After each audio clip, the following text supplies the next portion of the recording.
खबरें जो आपको सीधे जोड़ती हैं हमसे, जिनका आपकी जिंदगी पर होता है सीधा असर। खबरों की वही तस्वीर, बिना बदले बिना डरे, जज्बा सच का लिए, सच दिखाते हैं हम।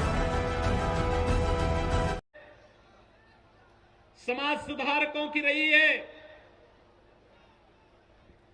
देश को एक नया संदेश देने वाली धरती रही है। आज वहां पे हताशा और निराशा क्यों है? जहां के नौजवानों ने देश की स्वाधीनता के लिए बढ़ चढ़ करके भाग लिया हो, वहां का नौजवान रोजी और रोजगार के लिए प्लान करने के लिए क्यों मजबूर है? हताश और निराश क्यों बैठा हुआ है? 10 वर्षों का कार्यकाल दिया था बंगाल की धरती ने दीदी को, लेकिन ममता दीदी,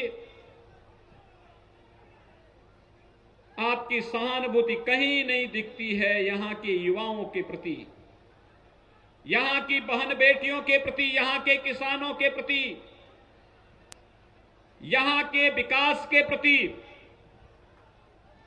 हां, आपकी सहानुभूति दिखती है, वह सहानुभूति है टीएमसी के गुंडों के प्रति, जो बंगाल के प्रत्येक नौजवान का कार्य कर रहे हैं, किसानों के हक को छीनने का कार्य कर रहे हैं, बंगाल के अंदर अव्यवस्था और अराजकता पैदा करने का कार्य कर रहे हैं। और जब भी भारत के अंदर विकास के एक नए संदेश को लेकर के प्रधानमंत्री मोदी जी का विजन जब भी धरती पर उतारने की बात आती है, तो आपके द्वारा और टीएमसी के लोगों के द्वारा इसका विरोध किया जाता है। सीएए कानून के अंतर्गत आपने देखा होगा कि सीएए को लागू करने के लिए जब कानून बनाया गया, तो भाइयों बहनों,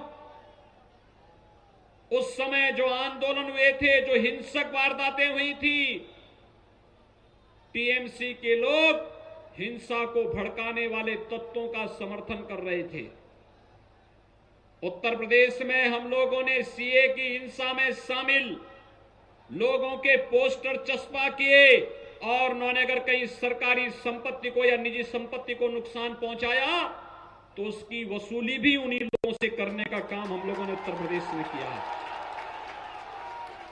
लेकिन बंगाल के अंदर तुष्टीकरण की भेंट ये सरकार ऐसा नहीं कर सकती, क्योंकि ममता दीदी को तो इन दंगाइयों में टीएमसी का वोट बैंक नजर आता है।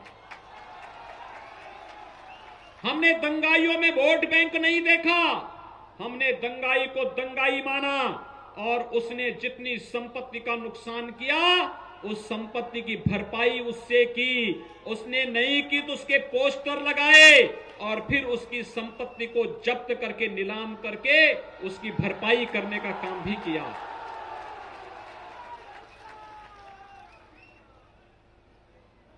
मां की बात करती है दीदी, लेकिन दुर्गा मां की पूजा को प्रतिबंधित करती है दीदी।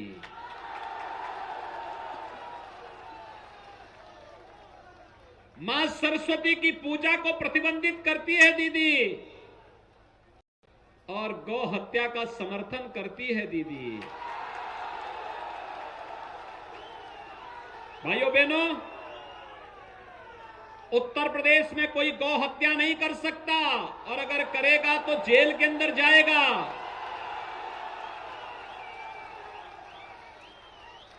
दुर्गा पूजा को कोई प्रतिबंधित नहीं कर सकता, करने वाला जेल के अंदर जाएगा। मां सरस्वती के पूजन को कोई प्रतिबंधित नहीं कर सकता, करेगा तो जेल। लेकिन मां की बात करने वाली, अपने को बंगाल की बेटी कहने वाली ममता दीदी दुर्गा पूजा को प्रतिबंधित करने का प्रयास करती है, मां सरस्वती की पूजा को प्रतिबंधित करने का प्रयास करती है और गौ हत्या का भी समर्थन करती है। माटी की बात करने वाली दीदी प्रधानमंत्री किसान सम्मान निधि का लाभ किसानों को नहीं देने देती है। बंगाल की माटी को भ्रष्टाचार का पर्याय बनाने का कार्य करती है दीदी। जितना पैसा मोदी जी विकास के लिए भेजते हैं, राज्य सरकार उस पैसे को या तो लगने नहीं देती है या टीएमसी के गुंडों में बंदर बांट कर देती है। जनता ठगी हुई महसूस करती है। यहां का मानुष अपने आप को ठगा हुआ महसूस करता है और यही कारण है बंगाल के अंदर जहां कहीं भी हम जा रहे हैं एक ही अभिवादन का शब्द निकल रहा है और वह शब्द है जय श्री राम का। बंगाल के अंदर जहां कहीं जा रहे हैं एक ही शब्द है और वह शब्द है जय श्री राम का। भाइयों बहनों, बंगाल एक बार फिर से अंगड़ाई लेने के लिए तैयार है और मैं यही कहना चाहता हूं कि दीदी आपने तो 10 साल पहले परिवर्तन की बात की थी।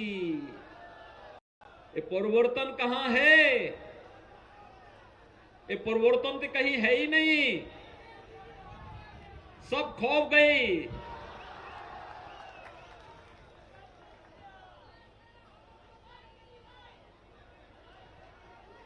और भाइयों बहनों, यही कहने के लिए हम लोग आए हैं। आज बंगाल के अंदर मैं आप सबसे यही कहने के लिए आया हूं, याद रखना, भारतीय जनता पार्टी जो कहती है सो करके दिखाती है।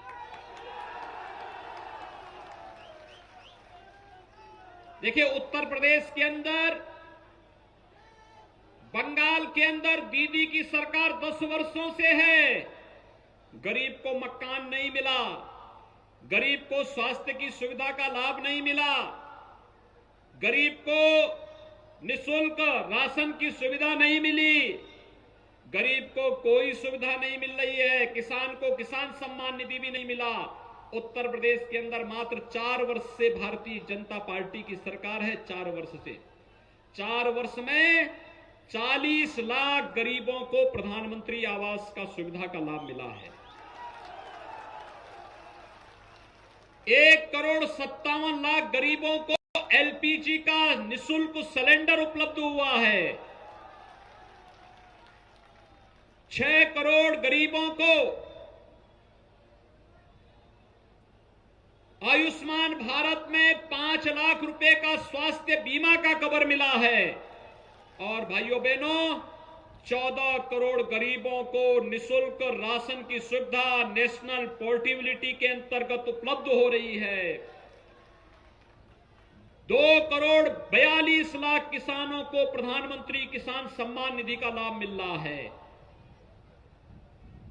भारतीय जनता पार्टी जो कहती है सो करके दिखाती है। हमने कहा था कश्मीर से आतंकवाद समाप्त करेंगे, आर्टिकल 370 समाप्त हो गई है।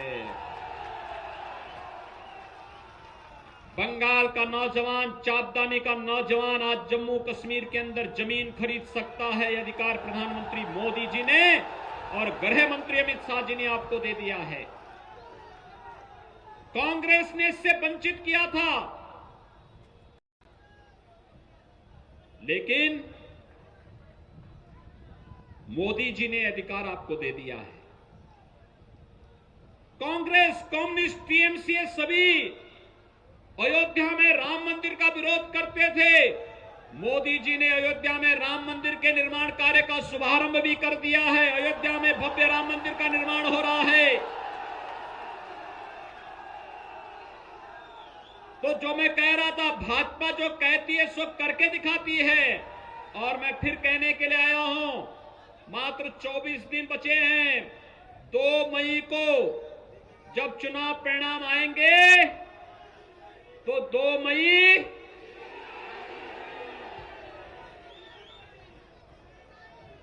तो टीएमसी के लोग सुन रहे होंगे, कान खोल करके सुन लेंगे। अब गुंडागिर्दी बंद कर दें, शांतिपूर्ण ढंग से चुनाव की प्रक्रिया में भाग लें, जनता को शांतिपूर्ण ढंग से मतदान करने दें, अन्यथा 2 मई के बाद ढूंढ ढूंढ करके निकाले जाओगे, कानून के शिकंजे में डाले जाओगे। भाइयों बहनों, मैं आप सबसे यही कहना चाहता हूं कि 2 मई के बाद सोनार बांग्ला के सपने को साकार करना है, प्रधानमंत्री मोदी जी के विजन को साकार करना है। इसके लिए आप सबसे मैं कहना चाहता हूं कि दोसरा में बंगले होबे, एताचार सर्वोनाश, इबार बांग्ला सुदई हो, अनारोयन और विकास। आप सबसे यही अपील करने के लिए आए हैं। अब गुंडागर्दी समाप्त होगी, भ्रष्टाचार समाप्त होगा, कानून का राज होगा, हर नागरिक को शासन की योजनाओं का लाभ मिलेगा। बेटियों की यूजी से लेके पीजी तक की, केजी से लेके पीजी तक की पूरी शिक्षा मुफ्त में होगी। पब्लिक ट्रांसपोर्ट उनके लिए फ्री में होगा और बहन बेटियों की स्कूल के इर्द गिर्द मंडराने वाले जो गुंडे हैं, इनके लिए एंटी रोमियो स्क्वाड वहां पर कार्य करके इनसे कायदे से निपटने का काम भी करेगा।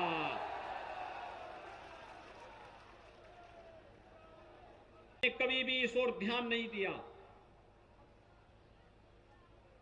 भारतीय जनता पार्टी बंगाल के अंदर यहां के नौजवानों के लिए, यहां की महिलाओं के लिए, यहां के किसानों के लिए, यहां के गरीबों के लिए अपनी योजनाओं को लेकर के आई है और उन योजनाओं को लेकर के भारतीय जनता पार्टी आज आपके पास आई है। और यही अपील करने के लिए आज मैं आपके बीच आया हूं कि भारतीय जनता पार्टी